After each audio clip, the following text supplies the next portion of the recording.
Hello today makeup with super morning because ഇന്ന് rain ഒന്നും ഉണ്ടായിരുന്നില്ല, അതുകൊണ്ടൊന്ന് ഉറങ്ങാൻ പറ്റില്ല. ആ വൈബ് അങ്ങോട്ട് പോയി കിട്ടി. അങ്ങനെ പുറത്തിറങ്ങി കുറച്ച് പ്രകൃതി രമണീയെ ആസ്വദിക്കാന്ന് വെച്ചപ്പോൾ മുറ്റൊക്കെ കണ്ടപ്പോൾ ഒന്ന് തൂത്തിട്ടു. പിന്നെ എന്താ നിങ്ങളിപ്പോൾ കണ്ടുകൊണ്ടിരിക്കുന്നത് എൻ്റെ ഡാഡിയുടെയും മമ്മിയുടെയും കൃഷിസ്ഥലാണ് ഗൈസ്. ഇവിടെ വലിയ പറമ്പൊന്നുമല്ല, ഞങ്ങൾ ഓൾറെഡി ജനിച്ചപ്പോൾ തൊട്ടേ വാടക വീട് മാറി മാറി നിൽക്കുന്നുണ്ട്. അപ്പുറത്തെ വീട്ടിൽ ചേച്ചി കനിഞ്ഞ് കുറച്ച് സ്ഥലം തന്നിട്ടുണ്ടായിരുന്നു, അവിടെയാണ് ഇതൊക്കെ.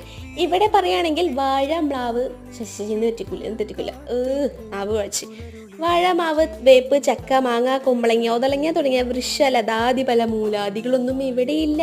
ഇവിടെ പയറ്, തക്കാളി, കുറച്ച് അമരക്കായ, കുറച്ച് വേപ്പില, അങ്ങനെയുള്ള കുറച്ച് വെണ്ടക്കായ, അങ്ങനത്തെ സാധനങ്ങൾ മാത്രമേ ഉള്ളൂ. അതിന് നമ്മൾ ഒരു തക്കാളി കറി ഉണ്ടാക്കി. അത് നെക്സ്റ്റ് പരിപാടി എന്ന് വെച്ചാൽ തിന്നണ്ടേ. അപ്പോൾ നമ്മൾ വട്ടയപ്പുറത്ത് കഴിച്ച്. പിന്നെ മഴ പെയ്തപ്പോൾ കുറച്ച് നേരം മഴ ആസ്വദിക്കാൻ വേണ്ടി പോയി. വാട്ടർ റെയിൻ നേരത്തെ ആവാന്നില്ലേ.